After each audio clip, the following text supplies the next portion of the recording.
তো বন্ধুরা, বর্তমান আমি অসুস্থ, খুবই অসুস্থ, মানে অসুস্থ বললে ভুল হবে, খুবই অসুস্থ। হাঁটাচলা করতে পারছি না, পা পুরো ফুলে গেছে। আজকে হসপিটালে গিয়েছিলাম। তো এই দুদিন ধরে একটু একটু যেগুলো করেছি হসপিটালে যাওয়া ওগুলো আমি শেয়ার করতে পারতাম, কিন্তু এডিট করার মতো পরিস্থিতি আমার কাছে নেই। আর বর্তমান অবস্থা আমার খুবই খারাপ। আর এই টেনশানের জন্য এমনিতেই ব্লাড প্রেশারের ওষুধ খাই, টেনশানের জন্য প্রেশার যাচ্ছে চরম। গতকাল রাত্রিতেও প্রচুর প্রেশার, আবার ওষুধ খাই, তবে যাই হোক এখনও পর্যন্ত আছি। হসপিটালে গিয়েছিলাম, এই যে ব্লাড টেস্ট করা হয়েছে, আর একটা পায়ের টেস্ট করতে দিয়েছে,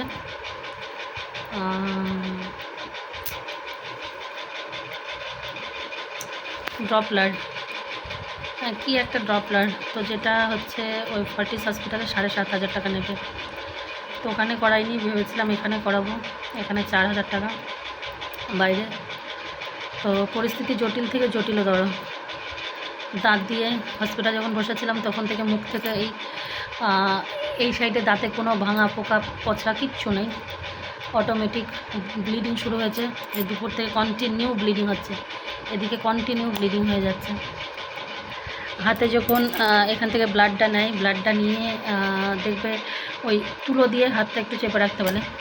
যখন ওরা তুলোটা সরিয়ে এই ব্যান্ডেডটা লাগাতে যায় তখনই আমার মানে সে পিচকিটি দিয়ে রক্ত বেরিয়ে যাওয়ার মতো হচ্ছিল। তো যাই হোক, এটা যেহেতু আমি রক্ত তরল হওয়ার ওষুধ খাই, রক্ত খুব পাতলা হয়ে গেলে এই সিমটমগুলো হয়। এই যে দেখো, পা দেখো, এই যে সব এগুলো ব্লাড জমে গেছে। এই পরিস্থিতি, কিন্তু আরও একটা তার থেকেও ভয়ঙ্কর পরিস্থিতি আছে, সেটা আমি এই ভিডিওতে এখনই বলছি না, রিপোর্টের ব্যাপারে। তো যেটার জন্য আমি হয়তো মারা যাব, মরে যাব, বাঁচবো না, এই কথাগুলো বলি ঠিক আছে। এই কথাগুলো হচ্ছে একটা মানুষ যখন খুব কষ্ট পায়, যন্ত্রণা পায়, আমার মনে হয় প্রত্যেকটা মানুষের মুখ থেকে এগুলো বার হয়। কিন্তু একটা মুমূর্ষু রোগীরও ক্ষমতা নেই যে নিজের থেকে মারা যাওয়া, যতক্ষণ না উপরওয়ালা চাইবে। আর আমি জীবনে অনেকবার হসপিটালে মাসের পর মাস থেকে মৃত্যুর হাত থেকে বেঁচে আসা প্রাণী একটা বলতে পারো।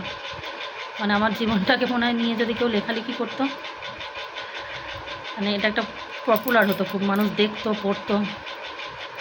সেই রকম আমি একটা মানুষ, বারবার মরি, বারবার বেঁচে উঠি।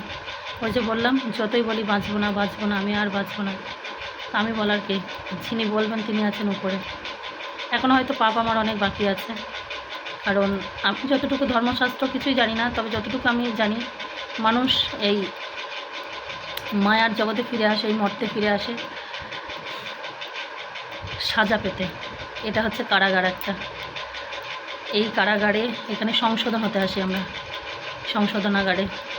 তো এইখানে যত পাপ আছে, যত দুঃখ আছে, দুর্দশা আছে জীবনে, যতক্ষণ না কমপ্লিট হবে ততক্ষণ আমার উপরে যাওয়ার রাস্তা ক্লিয়ার হবে না। এই হলো ব্যাপার। আর যেটা মেন ব্যাপার সেটা তোমাদেরকে আমি একবার এক ঝলক দেখাই। পায়ের অবস্থা দেখো, এই পাটা দেখো কি হাড়ে ফুলেছে, একদম এত দূর, এই যে একদম ফুলে, এই যে মানে পায়ে চামড়া সেই মনে হচ্ছে টুক করে যদি একটু ফুটো করে দেওয়া হয় বেলুন, যেন ফেটে যাবে, এইরকম টাইট হয়ে গেছে। এই পায়ের পাতা দেখো, পাশাপাশি যখন দুটো পা রাখবো তাহলে দেখে বুঝতে পারবে। এই যে পাটা ভালো নর্মাল, আর এই পাটা দেখো। আর তারপর এইরকম ব্লাড, এইরকম আমার শরীরে অনেক আছে, যে জায়গাগুলো, সব জায়গা তো আর শরীরের বাদবাকি অংশগুলো তত দেখানো যায় না, এরকম অনেক আছে।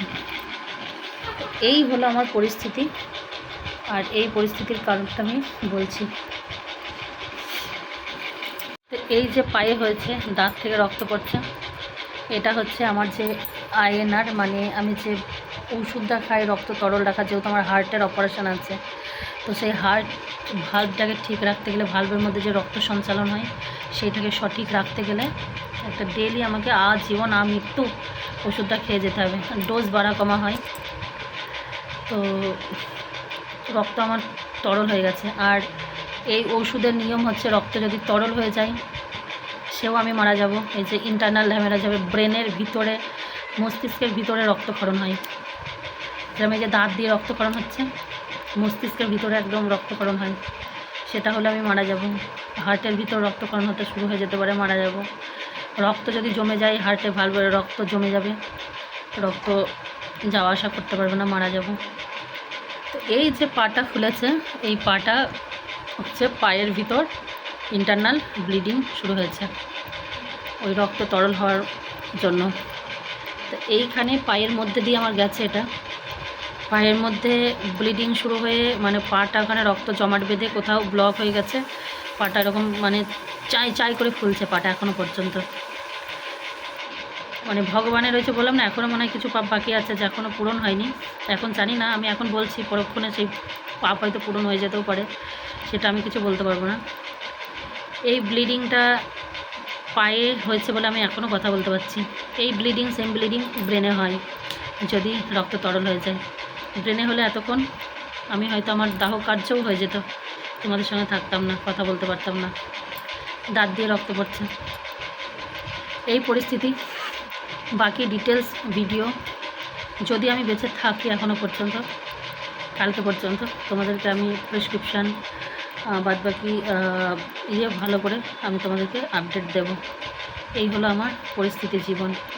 হ্যাঁ, আমাকে দেখে একরকম, আমার জীবনটা আর একরকম। দেখে অনেক মানুষ বাইরে থেকে ভাবতেই পারে ওর জীবনটা অনেক সুখী, অনেক খুশি ওরা।